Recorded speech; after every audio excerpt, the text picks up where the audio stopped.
Updates on measures to take back public housing units from tenants with over-the-limit assets. Reactions to the resignation of 2 British judges from the Court of Final Appeal. And aftermath of Israel's fatal attack on a United Nations school in Gaza.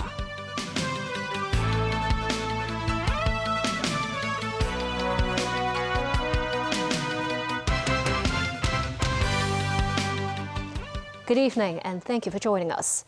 The Housing Department has been taking action to identify rental public housing tenants holding assets beyond the government's limit in a bid to reclaim units and give them to people with more desperate housing needs.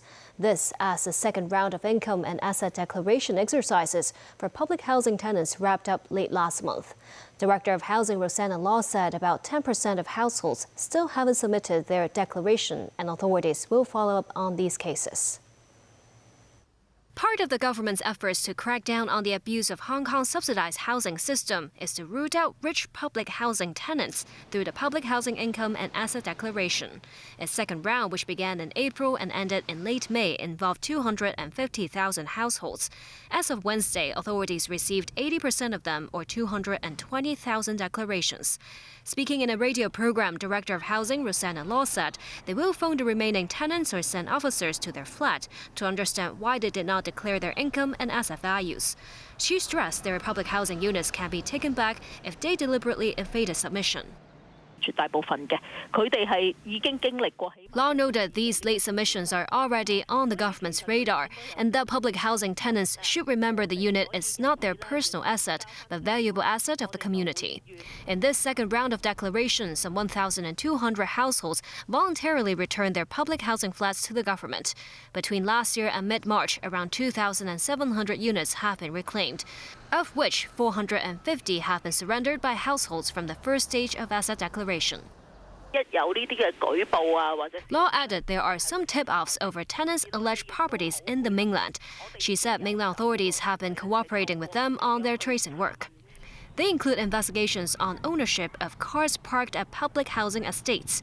On a couple who were recently spotlighted online for having abused the public housing system, Law said their department will proactively investigate high-profile cases in response to public concern. Chief Executive John Lee and Chief Justice Andrew Cheung expressed regret over the resignations of 2 British judges from the Hong Kong Court of Final Appeal. 8 foreign non-permanent judges now remain on the court after Lord Lawrence Collins and Jonathan Sumption resigned. Mimosa Ngai reports. Lord Lawrence Collins became a non-permanent judge of the Court of Final Appeal in 2011. His representative confirmed the resignation, saying the political situation in Hong Kong is the reason behind the judge's decision.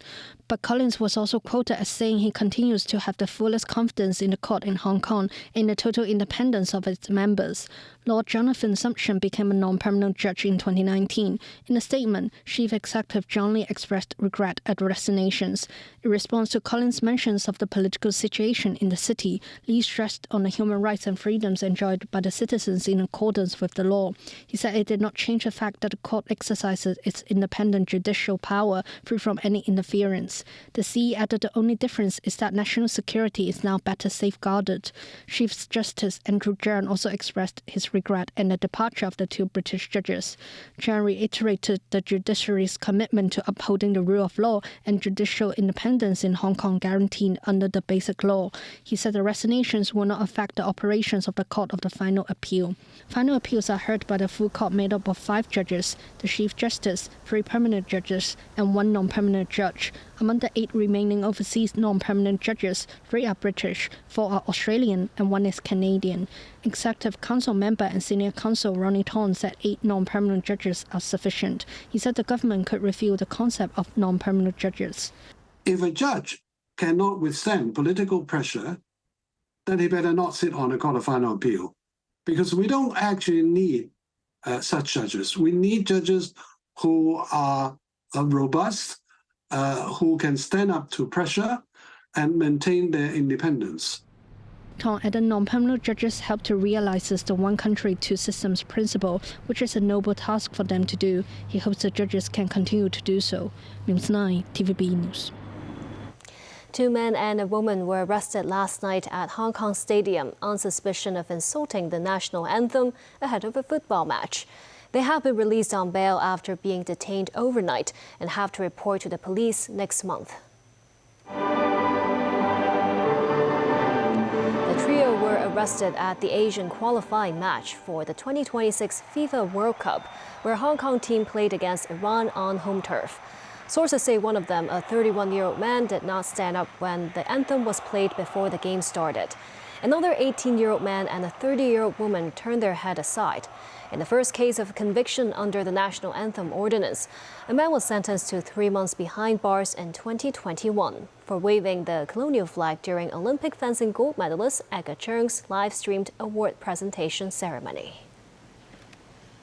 The government has updated the Civil Service Code to include new sections related to the Safeguarding National Security Ordinance.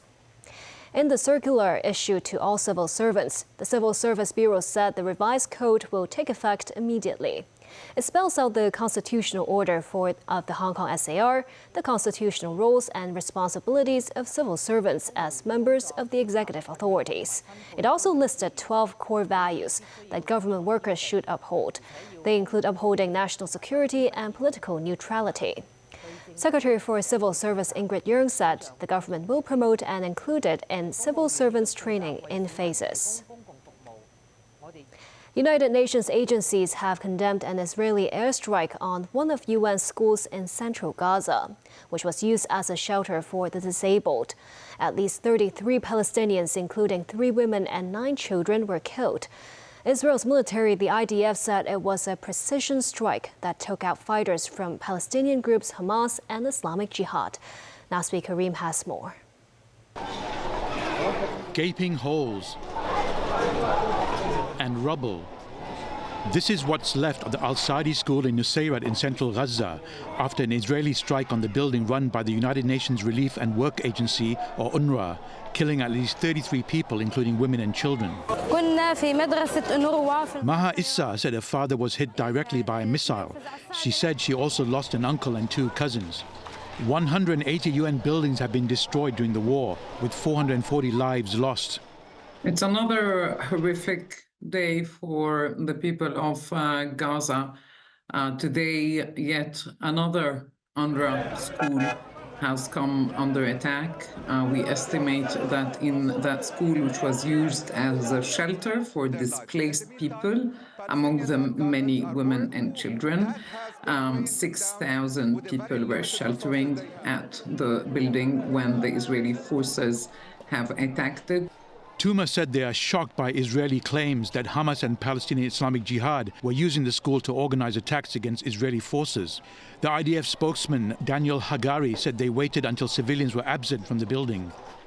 Israeli tanks were spotted entering the southern Gaza city of Rafah, indicating the start of an offensive that the US and other countries have warned against. However, US officials say Israel has yet to cross the red line drawn by President Joe Biden. The U.S. is expected to allow Israeli Prime Minister Benjamin Netanyahu to address the joint meeting of Congress on July 24th, after congressional leaders confirmed the date on Thursday. The invitation suggests a sign of wartime support for Israel despite political divisions over the Gaza war. Stefan Jarek, spokesperson for UN Secretary-General Antonio Guterres, said the UN chief has condemned the Nusayrat attack. I speak on his behalf, right? So I can tell you that for him, I can say it again, it's just another horrific example of the price that civilians are paying, that Palestinian men, women, and children who are just trying to survive, who are being forced to move around in sort of a death circle around Gaza, trying to find safety. Nazvi Karim, TVB News. Chinese ambassador to Japan Wu Jianghao published an opinion article in a major Japanese newspaper to refute criticisms of China's so-called overcapacity in new energy. In his op-ed article published in the Nikkei, Ambassador Wu slammed the assertions that China is exporting its excess industrial capacity, calling it an excuse for trade protectionism. Wu said the boom of China's new energy industry stems from comparative advantages. He refuted the so-called price dumping and destocking in Chinese new energy vehicles and said the overcapacity rhetoric is a double standard smear and a political tactic that aims to restrict imports. He pointed out that cooperation in new energy between China and Japan is in their mutual interest. And still ahead, on the anniversary of D-Day, Joe Biden urges the West to continue supporting Ukraine. And a look at Kai-Tak's hybrid turf sports pitch.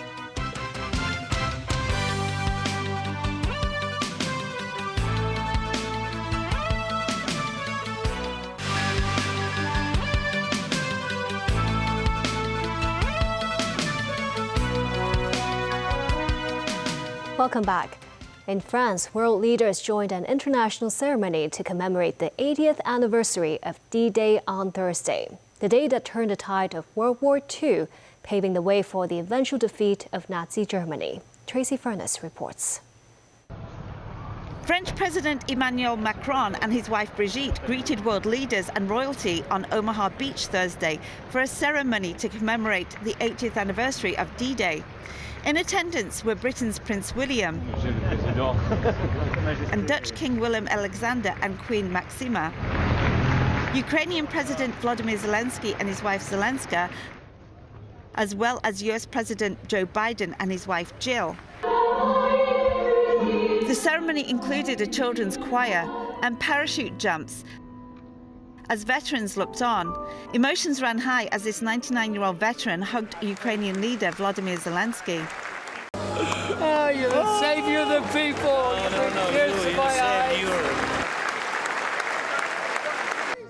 King Charles and Queen Camilla attended the ceremony at the British Normandy Memorial and chatted with veterans. And I'll stand beside you. And veteran singer Tom Jones also paid tribute through song. Ceremonies to commemorate D-Day were held across the world, including this one in the United Kingdom. The Duke and Duchess of Edinburgh stood alongside veterans and their families. They also laid a wreath at the National Memorial Arboretum. In New York, commemorations were hosted by the French Consulate General. Representatives from French and US Armed Forces and war veterans were at the event. In France, people are very aware that they owe their freedom and their democracy to the American, British, and other Allied soldiers who fought on their soil to liberate them from the Nazi regime. They will never forget it. France will never forget. Tracy Furness, TVB News. In Normandy, U.S. President Joe Biden urged Western powers to stay the course with Ukraine and not surrender to Russia, as he made an impassioned call for the defense of freedom and democracy. Tracy Furness reports. A gun salute and flight past ended the D-Day anniversary ceremony with the world leaders looking on. Here you came to join your efforts with our own soldiers and to make France a free nation. And you are back here today, at home, if I may say.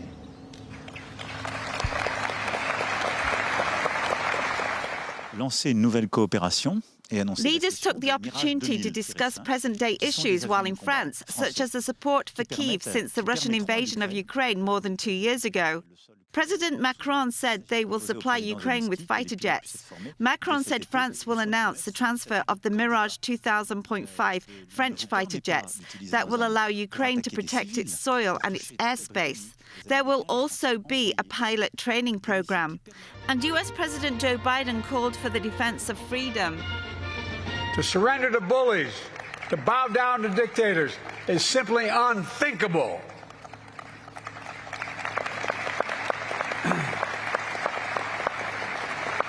Were we to do that, it means we'd be forgetting what happened here in these hallowed beaches. Make no mistake, we will not bow down. We will not forget. Tracy Furness, TVB News. The U.S. has been hit by more tornadoes causing injuries and widespread destruction. But that's not the only extreme weather condition.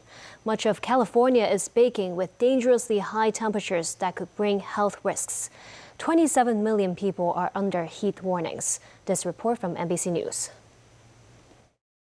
A tornado tearing through the city limit, injuring 5 and leaving a trail of destruction Wednesday evening, just 25 miles outside of Washington, D.C. See all the debris flying in there, and I was like, this is probably it right here. It was definitely like an eerie feeling. Travis Murphy filmed this video of the tornado from the roof of his apartment. We rarely get any extreme weather events, much less a tornado. Residents living on hard-hit Dogwood Drive say they've never seen anything like it. Did you know what to do? Not really. I thought Maryland's pretty, safe. Next door, Martin Perez and his family were trapped when a tree fell on his house. They're now safe. See my daughter and my wife on my side. My wife's bleeding. Last night, a dozen apparent tornadoes struck the state of Maryland, with a total of 22 reported across 5 states. At least one was deadly. In Michigan, a 2-year-old boy died when a massive tree fell on his house while he and his mother were sleeping, according to first responders. And out west, extreme temperatures, with 27 million living under heat alerts from Texas to California. Phoenix expected to reach a sweltering 113. At a campaign event with former President Trump, 11 people treated for heat exhaustion. Ice cold water! All this before the summer's even begun. Tonight, in even the unlikely places, residents say they're wary of what's next. The mainland's nationwide unified exam for admissions to general universities and colleges, commonly known as the Gaokao, started today. The candidate numbers have hit a record high this year at 13.4 million. Sakura Ib has more.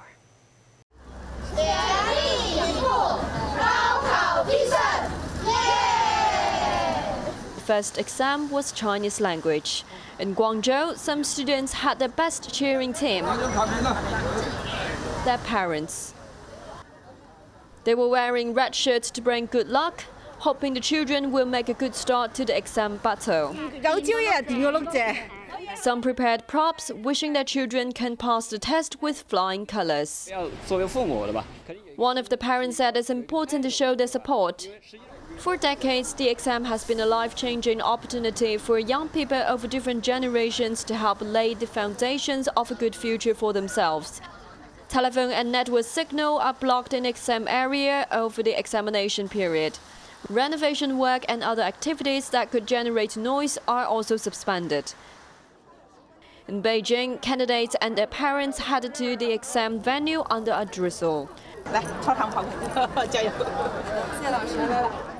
Cheered by the teachers' warm embrace, many of them were grinding away at their notes until the last minute.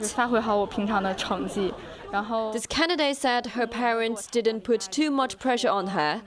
This year, many examination centers are using artificial intelligence to monitor potential cheating behavior. Electronic devices are banned in the room. Candidates handed their phones to their parents before entering the examination room. Nearby the examination site, there's an area reserved for parents who are waiting for students. Hot water and raincoat are served. Sakura Yip, TVB News, Beijing. Kai Tak Sports Park's youth sports ground is near completion. It is Hong Kong's first public sports ground with a grass pitch that adopts lay and play technology. The hybrid turf system includes both natural grass and artificial grass fibers. Danny Zhou reports. The turf laid at the ground was cultivated at a nursery site in South China's Zhuhai City. The stadium has used 650 rolls of such hybrid turf. It mimics the feel and performance of natural grass, while the artificial fibers can help absorb extra wear and tear, making the playing surface safer and more durable. About 95% of the turf system is comprised of Bermuda grass, which has excellent heat and drought tolerance. Less than 5% consists of artificial grass fibers. The turf system and facilities have met various global standards, such as those set by the World Rugby and FIFA, World Football's governing body. The turf can be usually used for about 10 years. The major facilities of the Kai Tak Sports Park, along with the youth sports ground, which boasts a capacity of 5,000 spectators, will be completed by the end of this year and officially open in the first half of 2025. Danny Zhou, TVB News. And that's the news. Thank you for watching.